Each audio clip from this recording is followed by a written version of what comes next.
जैसी करनी वैसी भरनी। यह वाक्य तो आपने सुना ही होगा, अर्थात जैसे आप कर्म करोगे वैसा ही आपको फल मिलेगा। लेकिन क्या आप इस बात पर यकीन करते हैं कि जैसा आप कर्म करेंगे वैसा ही आपको फल भी मिलेगा? आप में से अधिकांश लोगों के मन में यही प्रश्न जरूर उठ रहा होगा कि आखिर इसमें पूछने वाली बात क्या है। यह तो सत्य ही है कि जैसे हम कर्म करेंगे वैसा ही हमें फल भी मिलेगा। लेकिन एक बार अपनी आंखें बंद करके अपने आप से यह प्रश्न कीजिए, देखिएगा कि आपको इस प्रश्न का उत्तर स्पष्टता से नहीं मिल पाएगा। लेकिन आज की जो कहानी मैं आपके लिए लेकर आया हूं, इस कहानी के माध्यम से आप यह समझ जाएंगे कि आखिर कर्मों का लेखा जोखा हमारे जीवन पर किस प्रकार प्रभाव डालता है। एक समय की बात है, एक गांव में दो भाई रहा करते थे। दोनों ही कुशल थे, किंतु उनमें से एक बहुत ही क्रूर घमंडी और बहुत चालाक था। वहीं पर दूसरा भाई बहुत ही शांत स्वभाव का और बहुत अच्छी प्रवृत्ति वाला था। बड़ा भाई जो कि बहुत क्रूर, बहुत चालाक था, उसने धोखा देकर अपने छोटे भाई का सब कुछ अपने नाम करा लिया था और छोटे भाई के नाम पर कुछ भी नहीं बचा था। उसे तो बस एक टूटी फूटी झोपड़ी मिली थी जिसमें वह और उसकी पत्नी रहा करते थे। उसकी पत्नी हमेशा बीमार रहती थी और उसे तरह तरह की यातनाएं, पीड़ा और कई समस्याओं का सामना करना पड़ता था। छोटा भाई बहुत गरीब था, उसके पास पैसे भी नहीं थे ताकि वह अपनी पत्नी का इलाज करवा सके। लेकिन वह बहुत शांत स्वभाव का था, अच्छी प्रवृत्ति का था, वह कभी किसी का बुरा नहीं करता था। फिर भी उसके मन में हमेशा एक प्रश्न रहता था। वह हमेशा अपने आप से कहता था, हे ईश्वर, मैंने कभी किसी के साथ बुरा नहीं किया, कभी किसी का बुरा नहीं सोचा, फिर आखिर मेरे साथ इतना बुरा क्यों होता है? मेरी पत्नी हमेशा बीमार रहती है, मेरे बच्चों को 2 वक्त का खाना तक नसीब नहीं होता और मैं चाहकर भी अपने परिवार को एक अच्छा जीवन तक नहीं दे पा रहा। आखिर ऐसा क्यों? वहीं पर दूसरी तरफ मेरा भाई है जो बहुत झूठा, चालाक और घमंडी है। उसे देखो, वह अपना जीवन कितना ऐशो आराम से जी रहा है। उसके पास ढेर सारा धन, रहने के लिए अच्छा मकान और खाने के लिए अच्छे अच्छे पकवान है। वह तो अपना जीवन मजे में जी रहा है और मैं यहां पर घुट घुट कर मर रहा हूं। उसे कोई परेशानी नहीं और मेरी परेशानियां खत्म होने का नाम ही नहीं लेती। यह सोचता हुआ वह इस विचार पर पहुंचा, लगता है कि बुरे कर्मों का फल ही अच्छा होता है और अच्छे कर्मों का फल अच्छा नहीं मिलता। और देखते ही देखते यह बात उसके मन में घर करने लगी थी। ऐसे ही कई दिन बीत गए और अब छोटा वाला भाई और भी ज्यादा परेशान रहने लगा था, क्योंकि उसकी पत्नी की तबीयत ठीक होने का नाम ही नहीं ले रही थी और उसके सामने तरह तरह की परेशानियां खड़ी थीं, जिन्हें देखकर मन ही मन रोता रहता, परेशान होता। एक दिन की बात है, वह किसी काम से दूसरे गांव की ओर जा रहा था। तभी उसकी नजर एक साधु पर पड़ी। वह साधु एक द्वार पर खड़े होकर भिक्षा मांग रहे थे और वह हमेशा केवल एक ही बात कह रहे थे, तेरे कर्म तेरे हिस्से और मेरे कर्म मेरे हिस्से। जब छोटे भाई के कानों में यह बात पड़ी तो उसे बहुत क्रोध आया। वह तुरंत ही उन साधु के पास जा पहुंचा और उनसे कहने लगा, हे गुरुवर, मैं आपको कब से देख रहा हूं, आप केवल एक ही बात कह रहे हैं, तेरे कर्म तेरे हिस्से और मेरे कर्म मेरे हिस्से। क्या यह सत्य है? इस बात का जवाब देते हुए साधु कहते हैं, हाँ, यह बिल्कुल सत्य है। क्या तुम्हें इस पर यकीन नहीं? तभी वह छोटा भाई उन गुरु से कहता है, हे गुरुवर, लगता है आपको कोई भ्रम हो गया है। मैंने अपने जीवन में कभी कोई बुरा कर्म नहीं किया, न ही मैंने कभी किसी के बारे में बुरा सोचा, न किसी का बुरा किया। उसके बाद भी मैं हमेशा परेशानियों से घिरा रहता। तकलीफें दिन ब दिन मुझे और परेशान कर रही है। मुझे तो आज तक मेरे अच्छे कर्मों का कोई अच्छा फल नहीं मिला। फिर आप यह कैसे कह सकते हैं कि अच्छे कर्मों का फल अच्छा मिलता है? मेरी पत्नी हमेशा बीमार रहती है और मेरे घर में खाने तक के लिए पैसे तक नहीं है।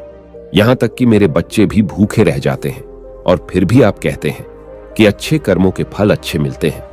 तभी बरसात ही शांत स्वभाव से उस व्यक्ति से कहते हैं, लगता है परिस्थितियों ने तुम पर बहुत गहरा प्रभाव डाला है। ऐसा प्रतीत हो रहा है कि तुम परिस्थितियों के आगे हार मान चुकी हो और इन कठिन परिस्थितियों ने तुम्हारी सोच को भी बदल दिया है। इसी कारण तुम ऐसा कह रहे हो।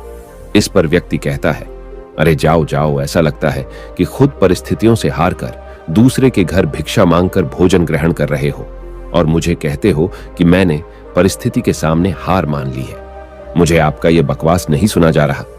तभी उसे रोकते हुए साधु उस व्यक्ति से कहते हैं, ठीक है, तुम चले जाओ, लेकिन उससे पहले मेरा एक काम कर दो। पर व्यक्ति कहता है, अरे मैं कोई काम नहीं करने वाला, मैं तो जा रहा हूं। तभी वह साधु कहते हैं, बेटा, मैं जानता हूं तुम्हारे मन में क्या प्रश्न है। तुम इस बात से परेशान हो कि तुमने अच्छे कर्म की और उसके बाद भी तुम्हें अच्छे फल नहीं प्राप्त हो रहे। लेकिन क्या तुम इस प्रश्न का जवाब नहीं जानना चाहते? क्या तुम यह नहीं जानना चाहते कि तुम्हारे साथ ऐसा क्यों हो रहा है? यह सुनकर वह छोटा भाई कुछ देर के लिए मौन हो गया और कुछ देर सोच विचार करने के बाद वह कहता है, अच्छा ठीक है, बताइए मुझे क्या करना होगा। तभी वह साधु उस व्यक्ति से कहते हैं, मेरा बस एक छोटा सा काम कर दो। कल सुबह सुबह तुम मेरे लिए कुछ फल लेकर मेरे आश्रम आ जाना, और जब तुम वहां पर आओगे तो मैं तुम्हें तुम्हारे प्रश्न का उत्तर तुम्हें दे दूंगा, और तुम्हें यह भी समझ में आ जाएगा कि तुम्हारे साथ ही ऐसा क्यों हुआ। इतना कहकर साधु अपना भिक्षा पात्र लेकर वहां से अपने आश्रम की ओर चल दिए। लेकिन वह व्यक्ति कुछ देर के लिए वहीं पर खड़ा रह गया और यह सोचने लगा कि क्या उसे फल लेकर गुरु के आश्रम जाना चाहिए या नहीं। यही सोचता हुआ वह घर लौट आया। रात भर उसके मन में केवल यही प्रश्न था, मैं उनके पास फल लेकर जाऊं या न जाऊं। देखते ही देखते सुबह होने लगी और अब उसने यह तय किया कि वह फल लेकर उन गुरु के आश्रम जरूर जाएगा। वह घर से निकलता है और कुछ फल खरीदता है, जिसे लेकर वह उन गुरु के आश्रम की ओर चल पड़ता है। उनका आश्रम थोड़ी दूर पर ही था और उनके आश्रम का रास्ता पास के जंगल से होकर गुजरता था, इसलिए उस रास्ते पर कोई हलचल भी नहीं होती थी और जगह जगह पर बंदर दिखाई दे रहे थे। जब वह फल लेकर गुरु के आश्रम जा रहा था, तभी उन बंदरों को देखकर उसके मन में यह विचार उठता है कि क्यों ना यह फल इन बंदरों को खिला दें। लेकिन तभी उसे याद आता है कि उन गुरु ने उसे वह फल आश्रम लाने को कहा है, इसलिए वह जैसे तैसे अपने मन को मनाकर उन गुरु के आश्रम की ओर चल पड़ता है और देखते ही देखते कुछ देर में गुरु के आश्रम पहुंच जाता है। वह उनसे कहता है, यह देखिए, मैं आ गया और जैसा कि आपने कहा था कुछ फल लाने के लिए वह भी मैं लेकर आया हूं। अब तो मुझे बता दीजिए कि आखिर मेरे साथ ही ऐसा क्यों होता है। तभी साधु मुस्कुराते हुए व्यक्ति किसे कहते हैं, बताता हूं, लेकिन उससे पहले तुम मेरे एक प्रश्न का उत्तर दो। तभी वह व्यक्ति कहता है, कौन सा प्रश्न? तभी साधु कहते हैं, जब तुम मेरी आश्रम की ओर आ रहे थे और तुम्हारे मन में जब यह विचार था कि तुम यह फल उन बंदर को खिला दो, तो तुमने ऐसा क्यों नहीं किया? यह सुन वह व्यक्ति बड़ा आश्चर्यचकित हुआ। उसे यह समझ नहीं आ रहा था, क्या आखिर जो विचार उसके मन में उठा था वह उन साधु को कैसे पता चला। तभी वह व्यक्ति दोनों हाथ जोड़कर उन साधुओं से कहता है, हे गुरुवर, यह बात तो मेरे मन में थी, किंतु आपको कैसे पता चली कि मैं बंदरों को फल खिलाना चाहता था? तभी वह साधु मुस्कुराते हुए उस व्यक्ति से कहते हैं, बेटा, जरूरी यह नहीं कि मुझे यह बात कैसे पता चली, जरूरी तो यह है कि तुमने उन बंदरों को यह फल क्यों नहीं खिलाया। वह व्यक्ति कुछ देर के लिए सोच में पड़ गया और उसने हट बढ़ाते हुए उन साधु को जवाब दिया, क्योंकि आपने मुझे यह फल आपके पास लाने के लिए कहा था। तभी साधु उससे कहते हैं, बेटा, जिस तरह से एक बछड़ा हजारों गायों में से भी अपनी मां को ढूंढ ही लेता है, ठीक उसी प्रकार कर्म कर्ता को ढूंढ ही निकालता है। जैसे कि यह कर्म मेरे हाथों से ही लिखा था कि मैं ही इन बंदरों को यह फल खिलाऊंगा, इसलिए तुम यह फल उन बंदरों को न खिला सके और यह फल तुम मेरे पास लेकर आए। इतना कहकर साधु फल उन बंदरों को खिलाना शुरू कर दिया। लेकिन वह व्यक्ति अब तक उन साधु की बात का मतलब नहीं समझ पाया था। वह साधु से कहता है, हे गुरुवर, आप क्या कहना चाहते हैं? मुझे आपकी बात कुछ समझ नहीं आई, कृपया करके मुझे साफ और स्पष्ट तौर पर समझाएं। तभी साथ मुस्कुराने लगे और उस व्यक्ति से कहते हैं, हम मनुष्यों को हमेशा से यही लगता है कि हम ही कर्ता है और हम ही कर्म करते हैं, लेकिन वास्तविकता तो कुछ और ही है। यहां पर समझने वाली बात यह है कि कर्म हमारा चुनाव खुद करता है, हम कर्म का चुनाव नहीं करते। यदि आप किसी काम को करने के योग्य हैं तो कर्म आपको लाखों लोगों की भीड़ में से भी ढूंढकर निकाल ही लेता है। इसलिए जरूरी यह है कि कर्म करने पर नहीं बल्कि योग्य बनने पर ध्यान दो। यदि तुम्हारा पूरा ध्यान केवल कर्म करने पर होगा तो तुम कभी भी योग्य नहीं बन पाओगे और कभी भी कर्म तुम्हारा चुनाव ही नहीं करेगा। इस पर व्यक्ति कहता है, हे गुरुवर, योग्य बनने से आपका क्या मतलब है?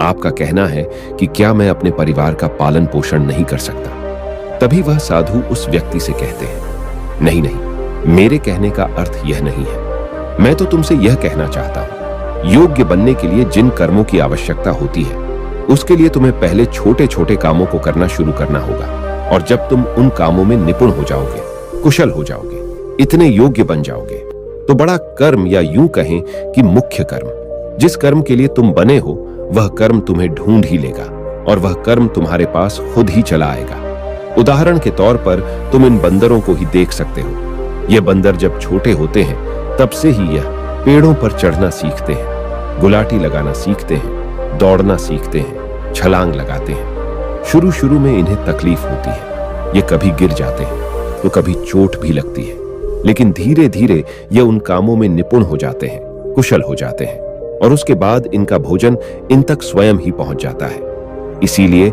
अपनी रोजमर्रा की जिंदगी में भी छोटे छोटे कर्म करते रहो, और जब तुम उन कर्मों से अपने आप को उस योग्य बना लोगे तो बड़ा लक्ष्य तुम तक खुद चला आएगा और तुम किसी भी बड़े लक्ष्य को प्राप्त कर सकोगे।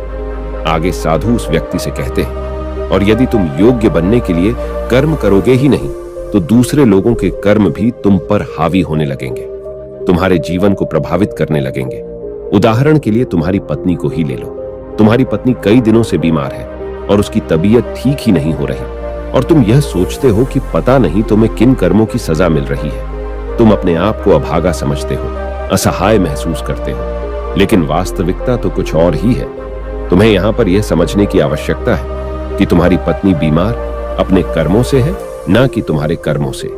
हो सकता है कि तुम्हारी पत्नी ने अतीत में ऐसा कोई कर्म किया हो जिसकी सजा वह आज भुगत रही है, और तुम्हारी पत्नी के कर्मों के कारण ही तुम्हें भी दुख झेलना पड़ रहा है, तकलीफ उठानी पड़ रही है, परेशानियों का सामना करना पड़ रहा है। यही कारण है कि तुम अपनी पत्नी के कारण आज दुखों में डूबे हुए हो, किंतु अब तक कुछ भी नहीं बिगड़ा। यदि तुम अब भी योग्य बन जाओ तो दूसरों के कर्म तुम्हें कभी भी प्रभावित नहीं कर पाएंगे। आगे साधु उस युवक को चेतावनी देते हुए कहते हैं, मेरी एक बात हमेशा याद रखना, तुम्हें वह नहीं मिलता जो तुम चाहते हो, बल्कि तुम्हें वह मिलता है जिसके तुम योग्य हो। इसलिए कर्म करने से ज्यादा योग्य बनने पर ध्यान दो, अपनी योग्यता बढ़ाओ। केवल कर्म का फल पाने के लिए कर्म मत करो, और फिर तुम कभी भी इन परेशानियों से निकल नहीं पाओगे। तभी व्यक्ति उन साधु के आगे दोनों हाथ जोड़कर उनसे कहता है, आप हमेशा योग्य बनने की बात कर रहे हैं, किंतु आप यह नहीं बता रहे हैं कि मैं अपनी योग्यता को किस तरह से बढ़ाऊं ताकि मेरा मुख्य कर्म मुझे ढूंढ ले। तभी साधु उस व्यक्ति से कहते हैं, यह तो बड़ा ही सरल है, फिर भी लोगों के लिए यह बहुत कठिन हो जाता है। सबसे पहला उपाय यह है कि जो भी कर्म तुम कर रहे हो उस कर्म को करके भूल जाओ।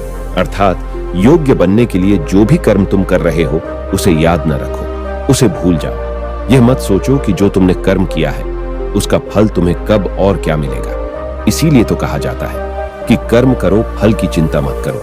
यदि तुम्हारा मन हमेशा फल की चिंता में ही लगा रहेगा तो इसका अर्थ यह हुआ कि तुमने वास्तविक तौर पर कोई कर्म किया ही नहीं। और हम में से अधिकांश लोग यही गलती करते हैं। उन्हें लगता है कि वह एक अच्छा कर्म कर रहे हैं जिसका फल भी उन्हें अच्छा ही मिलेगा। उनका सारा ध्यान केवल फल पर होता है, और यही कारण है कि वह अधिकांश तक दुखी होते हैं, क्योंकि जब उन्हें फल नहीं मिल पाता, या फिर यूं कहें कि जब उन्हें अपने मन वांछित फल नहीं मिल पाता, तो उनके मन को ठेस पहुंचती है और वे लोग दुखी रहने लगते हैं, परेशान रहने लगते हैं, और हमेशा यही सोचते हैं कि मैंने तो अच्छे कर्म किए थे, फिर भी मुझे अच्छे फल क्यों नहीं मिल रहे। और उनका यही सोचना उन्हें अपने लक्ष्य से भटका देता है। हाँ, आप यह जरूर कर सकते हैं, अपना कर्म करने के बाद उसका आकलन जरूर करें, लेकिन फल की चिंता न करें। तभी तो व्यक्ति उन साधु से कहता है, हे गुरुवर, आप कह रहे हैं फल की चिंता मत करो, लेकिन जो कर्म किए हैं उसका आकलन जरूर करो, यह कैसे संभव है। तभी साधु बड़े ही शांत स्वभाव से उस व्यक्ति से कहते हैं, जब तुम कोई कर्म करते हो तुम्हारे मन में हमेशा फल की चिंता होती है, जबकि तुम्हारे मन में फल की चिंता न होकर यह चिंता होनी चाहिए कि जो भी कर्म मैंने किए हैं, क्या मैंने अपना 100% दिया है। यह प्रश्न खुद से करोगे, तभी वास्तविक तौर पर तुम खुद का आकलन कर पाओगे। और जब तुम पूरे ध्यान के साथ किसी कम को करोगे तो तुम्हारे ध्यान की शक्ति भी बढ़ेगी। और तुम्हारे कर्म करने की योग्यता भी बढ़ेगी। किंतु यदि तुम यह सोचते हो कि तुम्हें तो केवल कर्म करना है और केवल यही सोचकर तुम कर्म करते चले जाओगे, तो तुम्हें कर्म का फल कभी प्राप्त नहीं होगा और न ही तुम कभी योग्य बन पाओगे। इसलिए कर्म करने के बाद आंकलन जरूर करें। ये देखो कि जब तुम वह कार्य कर रहे थे, तुम्हारा ध्यान, तुम्हारा शरीर और तुम्हारा मन पूरी तरह से इस कार्य पर था या नहीं। तभी वह व्यक्ति एक बार फिर उन साधु से प्रश्न करता है और कहता है, हे गुरुवर, आप सही कहते हैं कि जब भी हम कोई कर्म कर रहे हो तो हमारा पूरा ध्यान उस पर ही होना चाहिए। लेकिन मैं जब भी कोई कर्म करता हूं तो मेरे मन में तरह तरह के विचार चल रहे होते हैं। मेरा मन विचारों से ग्रसित होता है, पर तरह तरह की बातें सोचने लगता है। तो ऐसे में मैं अपने मन को किस तरह से केवल एक ही कार्य पर टिका सकता हूं? क्या इसका कोई उपाय है? तभी साधु मुस्कुराते हुए उस व्यक्ति से कहते हैं, भंते, जब तुम कोई कर्म कर रहे हो और उसमें जब तुम अपना पूरा ध्यान लगा देते हो, अर्थात कर्म करते समय अपना पूरा भाव डाल देते हो, तो तुम्हारा मन, शरीर और तुम्हारे भाव उसी कार्य पर केंद्रित हो जाते हैं और तुम पूरी निष्ठा, प्रेम और सद्भाव के साथ उस कर्म को कर पाते हो, अर्थात अपना 100% दे पाते हो।